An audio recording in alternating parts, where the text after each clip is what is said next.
Muy bien, vamos a dar paso a la sesión de epistemología, el primer tema referente a los problemas del conocimiento.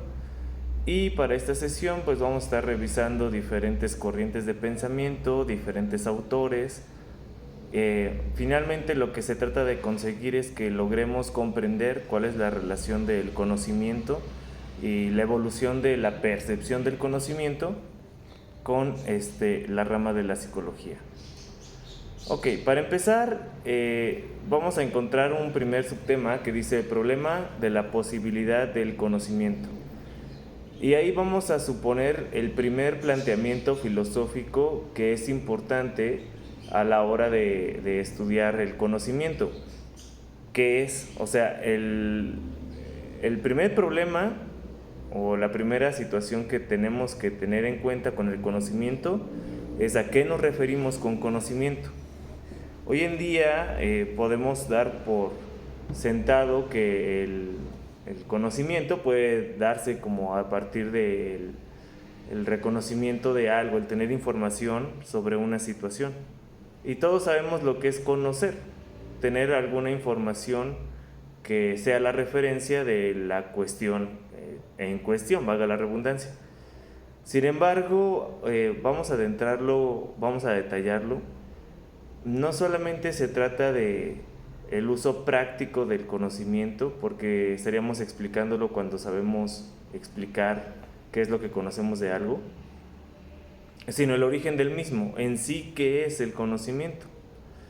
Entonces, vamos a encontrar aquí las primeras corrientes de pensamiento. La primera es el dogmatismo. A ver, ¿qué es un dogma o cómo se representa el dogmatismo? Para empezar, un dogma es una idea, es una creencia que no acepta cuestionamientos, que se afirma, que se da por sentado como una verdad. Un dogma no acepta un punto de vista que lo desafíe, porque ya es una verdad o ya se considera más bien una verdad. Entonces, en el dogmatismo podemos encontrar que las personas volcadas en esta fuente de pensamiento o estas ideas son practicantes de la afirmación y de la creencia sin discusión. Para el dogmatismo, el conocimiento que se revela a partir de un dogma ya no es cuestionable. Ahora, ¿cuál es el problema de este tipo de pensamiento? Pues que si algo no puede ser desafiado, podríamos estar creyendo algo que no es real. Ajá. ¿Quiénes usan los dogmas? Por ejemplo, se usan en sistemas religiosos. Ahí es un buen ejemplo para poder encontrar ese tipo de ideas donde se describen ciertas características o ciertas normas sobre las cuales hay que establecer actuación, y hay algunas religiones que tienen prohibiciones completas sobre una conducta o una forma de pensamiento. Entonces, ese pensamiento o esa idea o ese conocimiento que no puede ser desafiado es un dogma. Pero no solamente los vamos a encontrar ahí, realmente el conocimiento dogmático no, digamos, llega a prevalecer porque no hay sistema que quizás cuestione su situación. Ok, este tipo de pensamiento se basa en reafirmar la idea de que el razonamiento determina de alguna forma lo que es la razón de lo que hay en lo que vemos, ¿sí? Y que realmente nosotros somos observadores nada más de la realidad, pero que, o sea, la realidad es como es, y el conocimiento dogmático es lo que es en esencia. ¿Qué pasa con su otra vertiente o con el otro lado, que es el escepticismo? El escepticismo niega la posibilidad de conocimiento. Dice, pues de alguna forma a través de sus ideas, que no hay forma en la que las personas o el sujeto pueda hacerse de la idea real de las cosas, sino que depende de las interpretaciones que se valgan a partir de la persona. Para el escepticismo no hay forma de llegar a un razonamiento absoluto. porque tal razonamiento no puede existir, porque la persona no puede conocer la totalidad de un ente.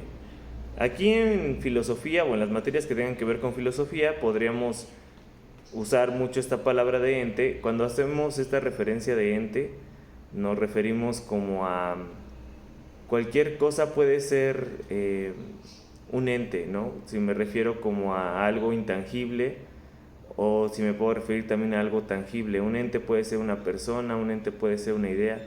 Digamos que en epistemología la palabra ente la usamos para referirnos como al último término de la existencia de un concepto. O sea, un concepto existe porque tiene un ente, o un ente puede ser nombrado con conceptos porque existe. Entonces, bueno, en términos generales, el escepticismo, les repito, niega la posibilidad de que exista un conocimiento absoluto del ente porque no tenemos la capacidad de realmente captar todas sus características. Y bueno, aquí vamos a encontrar diferentes ramas del escepticismo. La primera es el escepticismo metódico. Ahí Descartes es el que propone esta idea, y la idea popular que se le hace referencia es el de la certeza del yo pienso. De él provenimos de esta expresión de pienso, luego existo. Sin embargo, bueno, una traducción más correcta sería pienso, por lo tanto existo. Entonces, para este escepticismo, digamos que la forma de llegar a la verdad es a través de la duda, a través de que te hagas preguntas, porque al hacer preguntas estás generando ese pensamiento que te da la significación de esta idea de pienso, eso me hace existir porque puedo pensar, pienso, por lo tanto existo. Entonces sí se puede llegar al conocimiento. Él dice que hay que dudar para llegar a la verdad, pero que finalmente es la prueba de que somos seres pensantes ya es una capacidad que le da por validez a la idea de que, digamos, lo único que podemos decir que existe es tu persona, ¿no? Tu yo pensando. Un poco complejo ahí de tratar de explicar, pero en pocas palabras es eso. Tenemos después el escepticismo metafísico. Augusto Comte dice que es su principal representante y que el conocimiento es experimental o positivamente dado. Digamos que para esta forma de pensamiento, el conocimiento solamente existe en términos de las experiencias que tenga una persona. Digamos que no puede conocer algo sobre lo que no tenga una experiencia, o algo que se le haya dado, es decir, que se le transmita ese conocimiento. Digamos que solamente puede existir a través de que haya una persona que albergue ese conocimiento por cuestión experiencial. Entonces no hay validez absoluta de un conocimiento, ¿no? Porque se supone que entonces tendría esa variable de que dependa de cada sujeto y su repertorio de experiencias. El historicismo, su representante es Spengler, y dice que no hay un conocimiento absoluto y la verdad solamente se da en términos históricos. Aquí empezamos a tener una tendencia de pensamientos más hacia lo que funciona para las personas, más hacia lo que funciona con los seres humanos. Por ejemplo, podemos dar como por sentadas las verdades del mundo por el momento histórico en el que estemos viviendo, y que el conocimiento puede ser una cosa u otra por la base histórica que estemos viviendo. Por ejemplo, actualmente podríamos definir que nuestra civilización se basa en los conocimientos científicos para fundamentar todo el funcionamiento humano. Entonces, el conocimiento que podríamos reconocer como el que afirma o sostiene a una sociedad, pues podría ser el conocimiento científico. Sin embargo, en su momento no era el conocimiento científico. Hubo momentos en los que, por ejemplo, lo que la gente creía se basaba en ideologías dogmáticas, lo que decíamos hace rato. Por ejemplo, cuando entramos a la Edad Media, ahí hay una diferencia muy clara sobre lo que regía el conocimiento y lo que considerábamos como válido. A través del conocimiento dogmático o que se practicaba, por ejemplo, en la Edad Media, lo que esos colonos o esas personas podrían llegar a desarrollar como verdad estaba sujeto a lo que históricamente se afirmaba como verdad. Entonces, por ejemplo, ¿no? Ahí hubo muchos señalamientos y mucha persecución a las personas que rompían los dogmas. Entonces, bueno, si se dan cuenta, ese concepto o esa variante del escepticismo, el historicismo, es más centrada como a la representación de las circunstancias contextuales y lo que interpretamos de ellas. Luego tenemos el escepticismo pragmático. William James es su representante y dice que el conocimiento es verdadero cuando funciona. Esto quiere decir que la validez del conocimiento tendría que ver con la utilidad. Y si algo funciona, si algo representa una utilidad, se puede dar por sentado que ese conocimiento es válido. Pero solamente lo funcional, y ahí entramos como a otra gran problemática de aceptar qué es lo que se puede aceptar como real o como conocimiento concretamente. Porque ¿en función de qué? ¿O en función a qué? Cuando nos referimos a la ciencia es muy claro ver cómo su función auxilia al estilo de vida de las personas. Pero cuando hablamos de otro tipo de conocimiento, por ejemplo, el que tiene que ver con lo artístico, ¿no? Funciona, y cómo funciona, y funciona por qué. Depende de ahí esa interpretación de si todo el conocimiento tenga que funcionar para algo. Pero bueno, luego tenemos el psicologismo, donde dice que prácticamente todo lo que un individuo alberga es verdadero para él. O sea, quien determina lo que es real es la psique del individuo. El biologismo, que es también una idea muy similar, pero que lo que dice que determina como conocimiento o que valida el conocimiento se tiene que estudiar a partir de la especie. Y el sociologismo, que el conocimiento será verdadero de acuerdo con la sociedad. Pero todas estas vertientes de pensamiento tienen sus características que las hacen caer en ciertas certezas, pero también en ciertos sesgos. Por ejemplo, si fuera realmente el psicologismo, el psicologismo, si solamente lo que el sujeto considerara como verdad es lo que es real o lo que es verdad, pues bueno, en realidad ahí desechamos la experiencia del conocimiento universal, que es una característica del conocimiento científico. Si depende de cada individuo, entonces no habría un lenguaje universal para explicar ciertos fenómenos, ¿no? En el caso del biologismo, si todo lo determina la naturaleza biológica del ser humano, ¿qué tipo de animal es el ser humano entonces? Porque en ningún otro aspecto de la naturaleza se puede encontrar a un animal que tenga una tendencia, por ejemplo, tan marcada hacia la modificación del medio ambiente como lo somos nosotros. Y eso entonces, ¿en qué posición nos deja con el plano biológico?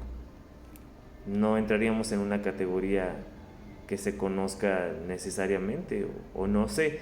El problema de estudiar solamente desde lo que es funcional para cada especie es que podemos caer otra vez en certezas funcionales donde el conocimiento es práctico, pero no podemos encontrar certezas universales, ¿no?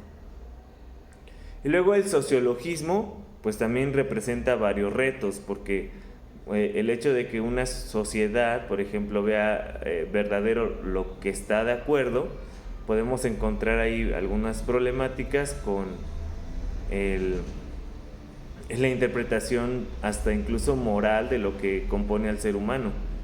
En algunos usos y costumbres se podría dar por sentado, no sé, que se considere como hechicería o o una maldición el que una persona nazca, por ejemplo, con un síndrome.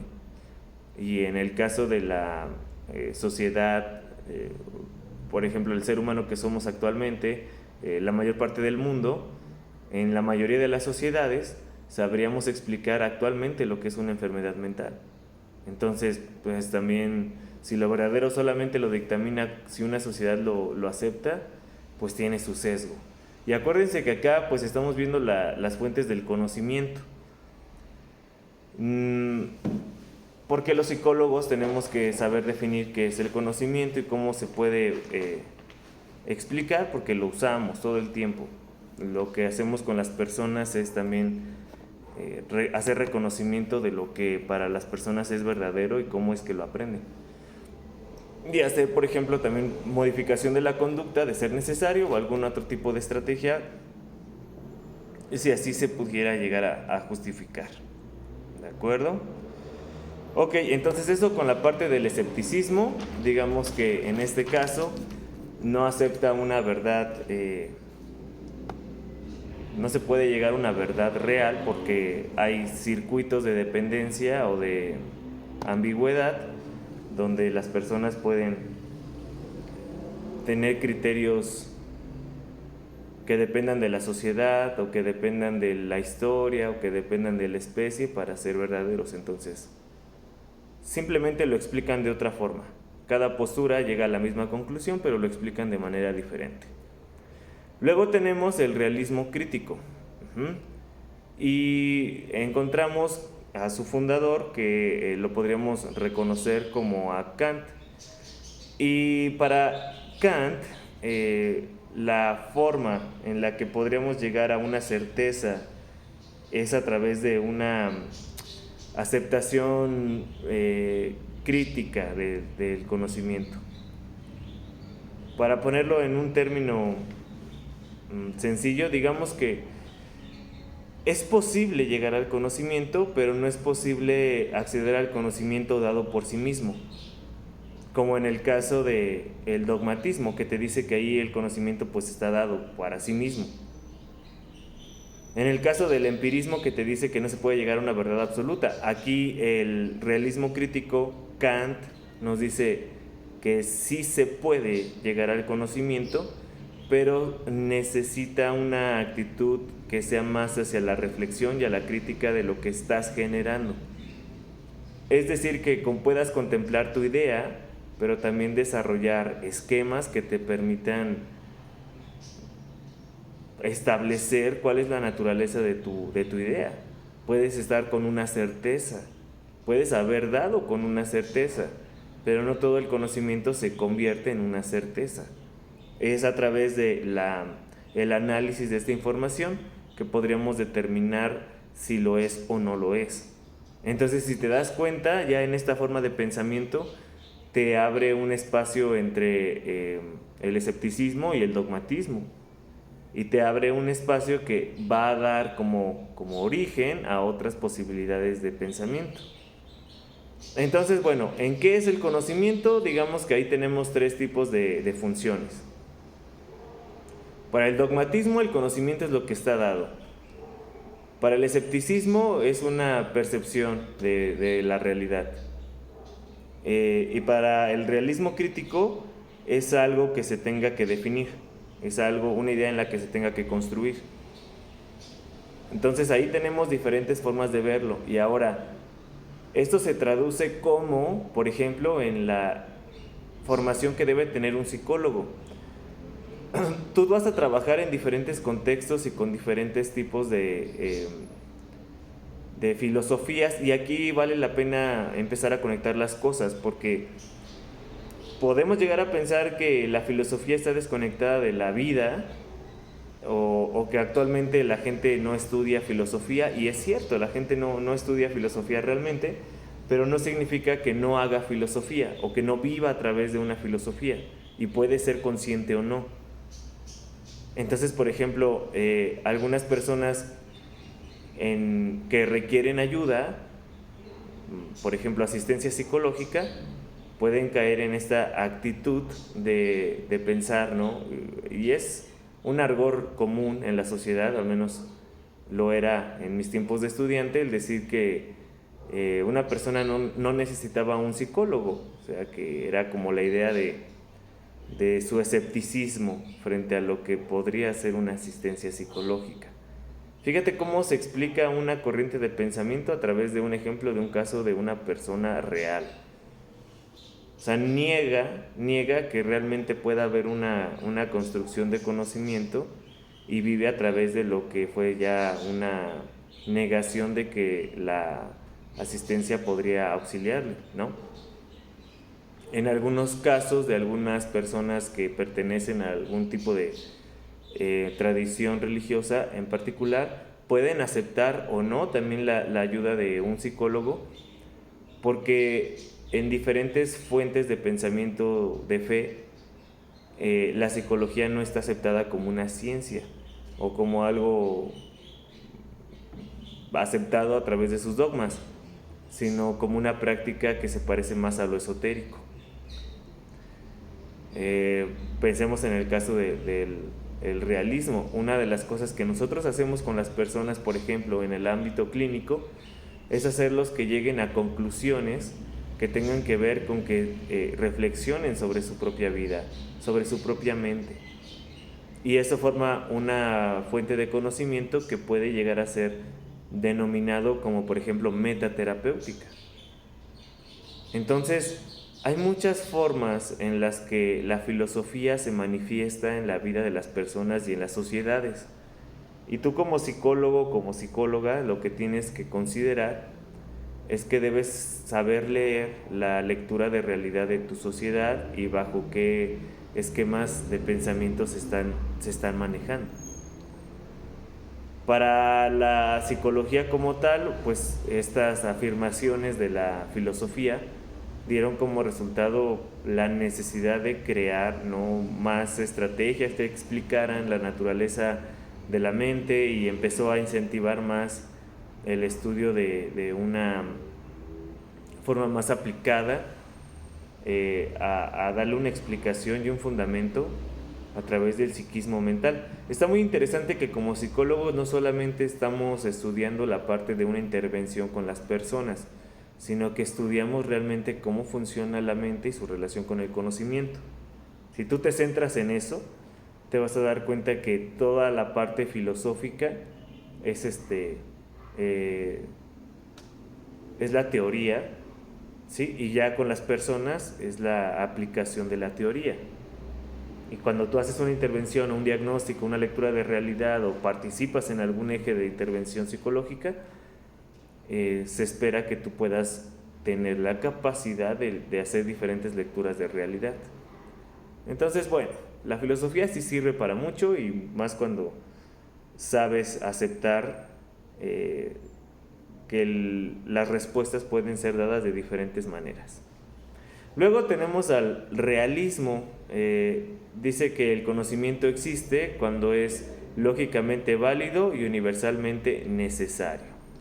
Entonces tiene que haber una validez universal. Aquí ya nos estamos encontrando con algo muy parecido a lo que es la ciencia, que uno de sus fundamentos es que el conocimiento que se llegue a aterrizar a partir del conocimiento científico tiene que ser comprobado de forma universal. Que si encontraste una ley, por ejemplo, no está bien dicho, pero bueno, las personas que descubrieron conocimientos sobre el campo de la física, de la química, se supone que sus hallazgos deberían poder reproducirse aquí y en otra parte del mundo, porque es universal su conocimiento. Entonces, cuando funciona de manera universal, digamos que hay una necesidad lógica de este conocimiento, y entonces la razón funciona como la fuente de estos saberes. Pero una razón que pues ya te está hablando de una comprobación de algo más universal. Menciona también otra forma de realismo, es el innatismo, donde dice que tenemos ideas innatas que no proceden de la experiencia y las traemos en el alma desde el nacimiento. Conocimiento de Descartes lenguaje de Descartes, lenguaje del siglo XIX, hoy podríamos determinar que no hay como tal como lo mencionan ellos, quizás el alma no se ha podido comprobar que exista realmente, pero sí se ha comprobado que existe algo que se llama ADN y que compone toda esa información que requiere el organismo para que funcione en su ciclo de vida. Y esto incluye desde las composiciones del cuerpo hasta la composición psicológica.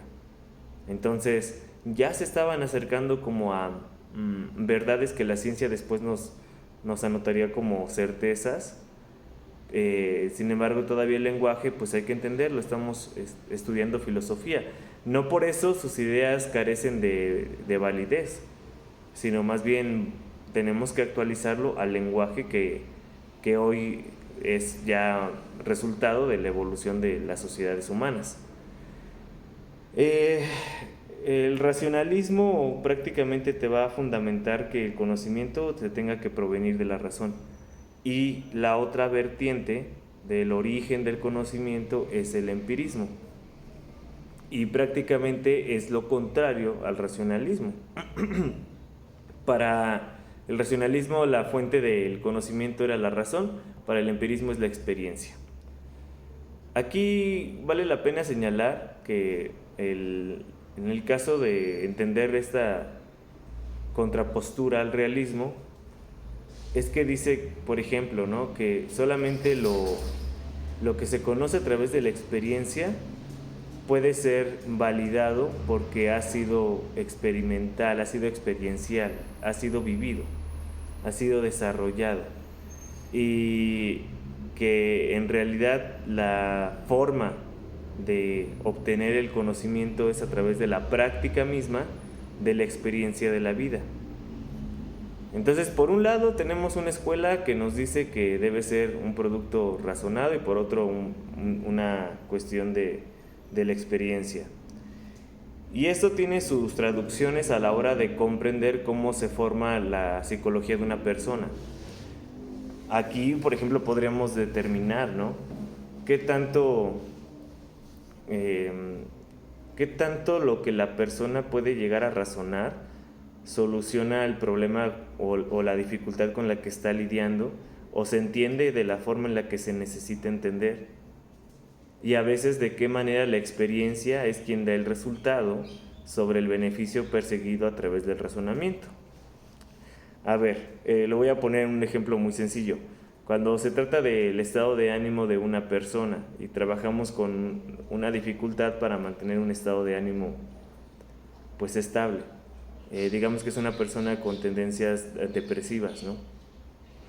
Tenemos a la persona y como psicólogos podemos recomendar varias cosas. Por un lado, en el consultorio, lo que hacemos es, por ejemplo, trabajar con el razonamiento, hacerle darse cuenta a la persona, darle una oportunidad de reflexión para que él mismo o ella misma haga el análisis de lo que está pasando con su vida y llegue a un razonamiento sobre la idea que se tiene que modificar. Por ejemplo, yo puedo usar reestructuración cognitiva. Buscamos cambiar la formación de una idea a través de que la persona cuestione esa idea, la reinterprete, la reintegre a su sistema de creencias, pero de una forma funcional. Eso puede llegar a dar como resultado el desencadenamiento de un montón de pensamientos que favorezcan a la idea. Depende de la persona, o puede haber personas que no les funcione necesariamente así, que la parte del razonamiento no tenga como el canal correcto para que la persona pueda comprender la idea. Digamos porque son personas que son muy intelectivas y que razonan y sobrerazonan sus problemas. De esos hay muchos pacientes, o bueno, muchas personas que requieren asistencia porque sobrerazonan todo.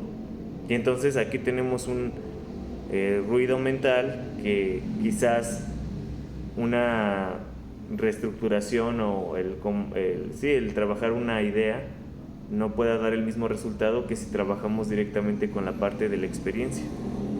¿Qué pasa si damos recomendaciones que la persona sí pueda seguir? Como por ejemplo empezar por los hábitos, que empiece a comer mejor, a dormir mejor, a evitar ciertas sustancias, etcétera. Pero a una persona le puede servir porque tiene tal vez más esa voluntad de hacer, y a una persona puede no servirle porque por el mismo síntoma depresivo pues no tiene la capacidad o la energía para hacer. Entonces sí es como de esos dilemas que te puedes encontrar en tu trabajo. Yo lo que te recomiendo ahí es que consideres mucho el perfil de la persona, o sea, a partir de lo que te diga o de lo que tú observes de la perfilación de la persona, se resuelven muchísimas dudas sobre qué es mejor utilizar. Entonces, bueno, tal vez no es la traducción más clara de lo que podría ser la filosofía a la psicología aplicada, pero sí quiero ponerles el ejemplo del origen del conocimiento, de qué determina que exista conocimiento en las personas y de cómo podemos creer que, por ejemplo, para las personas pueden llegar al conocimiento más a través de la reflexión y otras personas más a través de la experiencia. Pero en realidad pues son las dos cosas. El problema de estas teorías separatistas es que tienen como su postura y desarrollan su idea sobre un solo eje de pensamiento. Viene una contrapostura y desarrolla otra idea, otro eje. Pero realmente creo que la versión más completa de lo que actualmente conocemos como verdad es la mezcla de ambas cosas. Una experiencia y un razonamiento, cuando vienen aunados, cuando participan juntos, pues dan como resultado una mejor forma de trabajar con las personas. Si tienes ese perfil, o si tienes ahí en tu usuario, en tu cliente, en tu paciente, alguien que tiene la voluntad de cambiar de idea y también cambiar de hábitos, por ejemplo, pues para empezar va a ser muy raro. O no tanto, porque con la difusión que hay actualmente la gente sabe lo que necesita. A veces lo que quiere es reafirmación. Hay gente que actualmente conoce mucho sobre psicología, pero desconoce mucho sobre psicología. Cree conocer porque conoce los términos, pero en la aplicación pues no lo puede llevar a cabo porque a veces no basta nada más con saber los términos. Pero bueno, no nos desviemos del tema. Ahora, hay otra corriente que es el realismo, y esta corriente lo que te va a determinar es que el conocimiento es algo que ya existe, que está por dado y que puede tener una naturaleza material o espiritual. Entonces, acuérdense de que estamos utilizando el lenguaje de estos teóricos. Prácticamente puede existir en lo tangible o en lo intangible, pero todo conocimiento puede desprender una naturaleza, ya sea material o inmaterial o espiritual, como lo dicen ellos. Que la cuestión de la afirmación de este conocimiento es producido a través de que exista el sujeto y el acto de conocer, que la formación de la realidad coincide prácticamente en la relación de que exista un ente y un objeto, es decir, dos partes de una ecuación, algo que pueda conocer y algo que pueda ser conocido. Y entonces estas relaciones que establece el realismo, vamos a encontrar diferentes formas de explicarlo. Tenemos al realismo ingenuo, que dice que las cosas existen y son independientemente de la interpretación del individuo. Y pues sí, está bien mencionado esa parte de ingenuo, porque pues realmente también esa no es una forma completa de explicar una realidad. Digamos, porque, ejemplo, a los seres humanos nos puede saber mal la carroña, y la carroña puede ser la vomitiva traducción que nosotros hacemos a través de nuestros sentidos, pero hay especies que basan su alimentación en la carroña y que les nutren esas especies, y seguramente la experiencia sensitiva, sensorial, no va desde el reflejo del asco, porque no podrían degustarla. A ellos les debe saber diferente. Entonces depende de los sistemas sensoriales que se interprete de una forma o no. Tenemos el realismo natural, donde se cuestiona el conocimiento, defiende que los objetos respondan exactamente a los contenidos de la percepción, es decir, que el azúcar es dulce o que la sangre sea roja. Aquí podemos encontrar que la forma en la que explica o determina que existe el conocimiento es porque ya viene integrada su interpretación sensorial. Retomando el ejemplo de hace rato, el conocimiento existiría a partir de que hay una experiencia sensorial con probar, por ejemplo, alimentos en mal estado, por ejemplo de la carroña, que para los seres humanos puede reflejar a un acto de desagrado, porque si nosotros las ingerimos, pues podríamos morir. Para nosotros eso, con la experiencia sensitiva, se convierte en veneno, por ejemplo, ¿no? Y para una especie, otra especie, un buitre, por ejemplo, con la experiencia sensitiva aunada, se puede convertir en otra cosa bien diferente, como el alimento. Entonces, bueno, también ahí tiene su detalle, esa forma de pensar.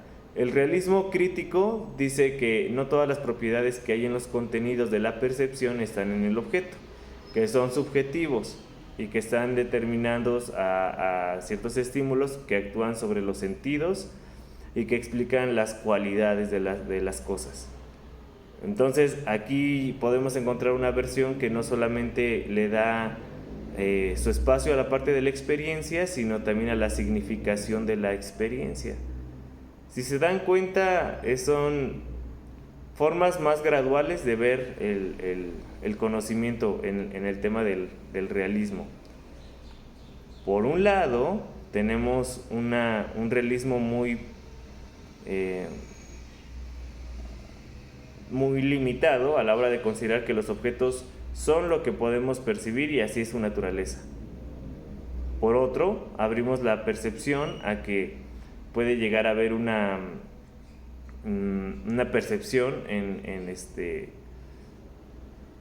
lo que significa una cosa con otra, y luego el realismo crítico abre el campo de conocimiento, porque no solamente te está diciendo lo que va a ser la explicación del fenómeno, sino que dice que hay ciertos elementos que explican el por qué hay ciertas interpretaciones, es decir, la explicación de los sentidos, por ejemplo. Entonces son formas filosóficas de ir conociendo la actitud que tienen las personas frente al conocimiento. Pues en el caso del realismo, lo más importante es la relación entre el ente y el objeto. En esencia, esa es su tesis principal. Y bueno, ahora el idealismo es una forma de pensamiento que también es una contrapostura al realismo, y aquí dice que no hay cosas reales independientes de la conciencia. Es decir, que no hay un ente en naturaleza completo, sino a través de la interpretación que le da una conciencia a un fenómeno. Entonces el conocimiento visto desde este lado tendría que ver más con la actividad psicológica que sucede en las personas a la hora de conocer. Entonces, por ejemplo, tenemos el idealismo genociológico, que dice que las cosas que podemos saber se reducen a las sensaciones, y que digamos las descripciones nacidas a partir de las sensaciones solamente existen en nuestra conciencia, que en realidad el ente carece de esos atributos, y que es la conciencia quienes le da la existencia a ese conocimiento. El idealismo lógico te pone un ejemplo, dice: si tomamos un gis, asegura que el gis no exista ni en nuestra mente, ni en nuestra conciencia, ni fuera de ella, solo existe como idea cuando la pienso. Es decir, se basa en la forma de pensar que las formas del conocimiento tienen un mecanismo de secuencia lógico. Con esto lo que pretendo explicarles es que esta postura, digamos que determina que la idea existe solamente si es pensada. Si no es pensada, no existe. Interesante porque podríamos definir definitivamente que hay un elemento ahí que ocupa un espacio y materia, pero si no podemos abstraerlo con la conciencia, si no lo estamos viendo, o sea, ¿realmente está un gis ahí o no? Está interesante su forma de explicarlo. El idealismo trascendental o kantiano viene de Immanuel Kant y dice que la cosa en sí solo envía al sujeto materia amorfa y el sujeto le da forma en el espacio y en el tiempo. Que el conocimiento es unificar información y ordenarla. Que los fenómenos del mundo aparecen, pero es a través de que hay una persona, un sujeto que transforma ese fenómeno en un significado. La cosa puede ser conocible, puede ser reconocida. Sus tesis principales primero se basan en que la idea en sí es incognoscible, es decir, un elemento en su naturaleza nunca va a poder ser materia de conocimiento, porque requiere un sujeto consciente o cognisciente que pueda responder ante el fenómeno o el ente. El conocimiento se limita al mundo de lo fenomenológico. Lo fenomenológico no es otra cosa que suceda a través de la experiencia y que sea la conciencia lo que le da significado, lo que permite que haya un entendimiento de su significado. A ver, esto dicho en palabras de ellos puede sonar muy, muy enredado, pero se explica, por ejemplo, también en un ejemplo real. Digamos esto, el noviazgo existe como práctica humana y cada persona determina sus relaciones de noviazgo en diferente forma. Para cada persona ese contrato social significa algo diferente y por ese significado que le dan a ese contrato social buscan parejas con tendencias que soslayen ese contrato social. Entonces ahí podemos ver cómo el fenómeno, el hecho de algo como un noviazgo puede tener una interpretación diferente dependiendo de quién sea la conciencia que lo esté practicando. Y podemos hablar mucho de noviazgo, lo podemos definir. Ahorita podemos utilizar una inteligencia artificial que nos defina de 1000 maneras la palabra noviazgo, y aún así ese concepto no reflejaría el nivel de realidad con el que se vive todo el ente del noviazgo si lo comparamos con todas las relaciones humanas de novios que existen en el mundo. Entonces está interesante porque precisamente admite la existencia de fenómenos, de entes, pero dice que realmente lo que se considera como conocible, que puede ser conocido, tiene que ver a través de que lo analice o que lo use nuestra conciencia. Entonces, bueno, pues puede llegar a ser una postura que también tiene un punto a favor. El idealista considera que el conocer es lo mismo que pensar, y para el realista pensar es conocer un objeto. Entonces, ambas posturas sostienen tesis que pueden llegar a ser, digamos, un tanto opuestas, pero también si unimos los dos puntos de vista podremos encontrar que hay similitudes en lo que nosotros hacemos en el mundo de la práctica psicológica. Y lo que a veces las personas comienzan a abstraer como verdad puede traer diferentes fuentes. Hay muchas formas de explicarlo en términos de psicología práctica, pero bueno, Para hacer un resumen, el día de hoy nos centramos a tratar de concentrar qué es el conocimiento, cómo se origina el conocimiento, y encontramos que las teorías sobran a la hora de explicarlo, que no podemos dejar de lado la importancia, la implicación de cada una de las teorías, pero que finalmente por la naturaleza de su teoría se pueden llegar a contradecir unas a otras o pueden llegar a tener una forma muy diferente de explicar las cosas. Ahora, como psicólogos en la parte práctica podremos comprender cómo muchos de los métodos psicológicos provienen de estas formas de pensar. Incluso lo que consideramos actualmente como la metodología y el fundamento técnico con el que trabajamos, si tú le buscas el análisis de dónde proviene su antecedente, los vas a encontrar en algún ámbito de la filosofía.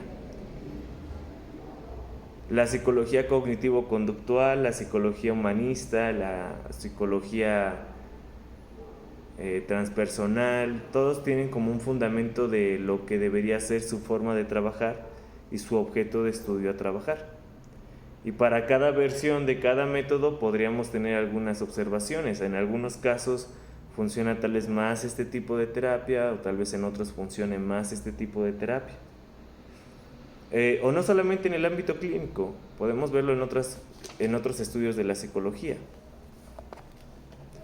Lo importante es reconocer que para las personas, el mundo que se crea a través de la visión, de la cosmovisión personal del mundo, puede llegar a tener sus sesgos, y ahí puede haber una intervención de nuestra parte para ayudarle a la persona a reconocer dónde vale la pena cambiar la forma en la que está viendo las cosas. Y para eso hacemos la construcción de una filosofía de una persona. Entonces, darles el fundamento a ustedes como psicólogos en formación debe ser para que ustedes, uno, puedan ampliar su bagaje cultural, sepan que también lo que actualmente se revisa en los programas y estudios de la psicología es lo que consideramos válido todavía.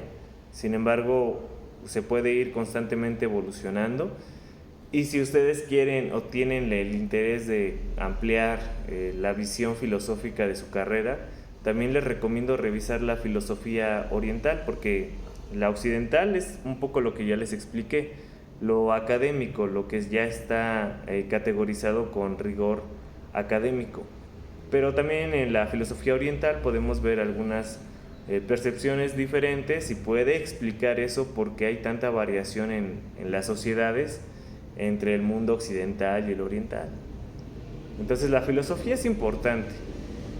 Como por ejemplo en tu campo de estudio inmediato, en el país en el que nos encontramos y en este contexto histórico que actualmente estamos viviendo, hoy más que nunca se requiere rescatar estos fundamentos para saber definir un curso de vida que nos permita evolucionar en términos sociales, que es lo que podría llegar a solucionar muchos de los problemas con los que actualmente estamos lidiando. ¿A qué voy con lo que les quiero decir? Finalmente, tu labor de trabajo será comprender lo que existe en la mente de las personas. Y lo que existe en la mente de las personas es lo que van y repiten allá afuera en el mundo. Y esas repeticiones van creando una filosofía de vida con la que normalmente nosotros estamos buscando que las personas transformen para que sus condiciones de vida también se transformen. Lamentablemente el uso de la filosofía cada vez es menor. Incluso en algunos programas de estudio ya no existe la disciplina de la filosofía, pero sí tiene su uso en que te permita cuestionarte también lo que tú vas determinando como realidad. Y eso sucede en terapia, en el ámbito educativo, en el ámbito forense, en todos lados estamos transformando la realidad. Y ser psicólogo significa que tú sepas reconocerla y sepas reconocer las tendencias de la realidad. Digamos, una persona que base todo su mundo interior a través de lo que experimenta a través de su día a día, pues no sé, probablemente esté dejando de lado una vida más satisfactoria porque no la puede razonar. O una persona que razona completamente su vida no puede no puede experimentar felicidad espontánea o felicidad genuina, porque todo ya es una repetición de un resultado, de un razonamiento. Teorías grandes y muy estudiadas en problemas reales y muy cotidianos en las personas. Por eso les digo que la filosofía, bueno, no se los había dicho, pero recuérdenlo así, la filosofía es la hermana de la psicología y vamos de la mano descubriendo qué es lo que cada generación o cada cultura nos va dando de pauta para entender mejor pues qué es esto de el ser humano en su tendencia de desarrollo y hacia dónde vamos. Pero bueno, hasta aquí esta primera sesión del origen del conocimiento. Y les repito, no son los únicos teóricos, pero en su programa esto es lo primero que se tiene que revisar. Aquí les pido que en esta materia busquen siempre tener una apertura de criterio pues amplia para que le puedan encontrar sentido a las cosas que revisemos, ¿de acuerdo?